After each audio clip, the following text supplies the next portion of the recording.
Summer school has begun again, but hello, what is going on everyone? It is the 11th today, it is a Tuesday today, so, we all know the usual drill, let's get rolling, shall we? Let's see what's up.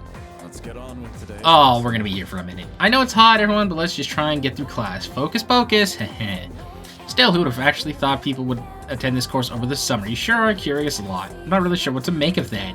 Anyway, let's talk about something interesting today. All you future magicians will want to pay attention. Okay. Today's subject is tarot. That's right, those cards often used in fortune telling. Despite originating in the 15th century Europe, as normal playing cards, tarot cards evolved into tools of divination. There are a variety of tarot card decks, including the Marseille and the Rider decks. But today, in honor of the great Crowley, we'll be using the Thoth deck. First, let's talk about the composition of the deck. The modern 78 tarot card deck is divided into two parts. There are 22 majors and 56 minor arcana, or number cards. Minor arcana are also sometimes called pip cards. The major arcana feature a variety of illustrations on their faces, beginning with the Fool and ending with the universe. They tell a story in numerical order that represents an individual's journey through life. Each major arcana represents a stage on that journey. And each stage represents an event an individual must experience to achieve wholeness.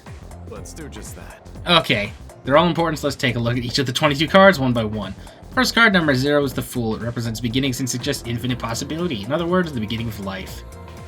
Next card, Magician, represents action, initiative, but also immaturity. Yeah, we're going to be here for a while. The High Priestess represents completion and contemplation and inner knowledge. The Empress represents both motherhood and maternal love. Okay, the Empress is an opposing card. It represents fatherhood as well as leadership and decision making. The Hierophant represents formality and knowledge. It's a symbol of religion. Lovers represent choice. Here, the individual finally begins to develop a conscience. The Chariot represents the individual's victory, but only a momentary one. Justice is exactly what it sounds like, knowing what is right and what is wrong.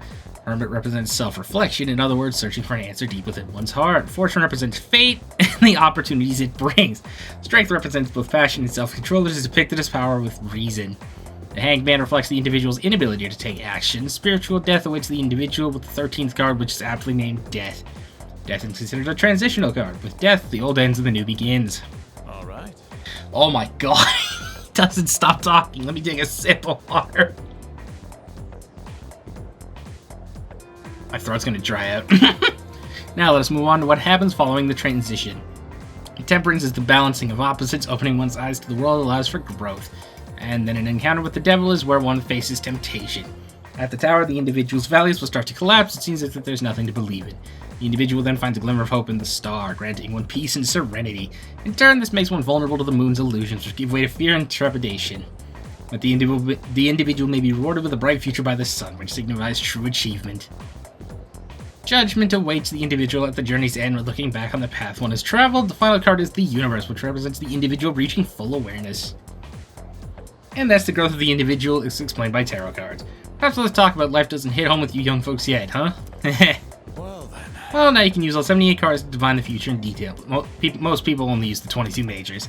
Okay, next let's talk about the fortune telling using the major arcana. First, you'll need to shuffle the cards. If a card is reversed, it means meaning will change. Now, this is important, so pay attention.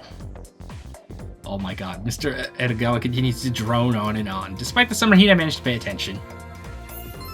I somehow managed to read all that. How did that take 4 minutes?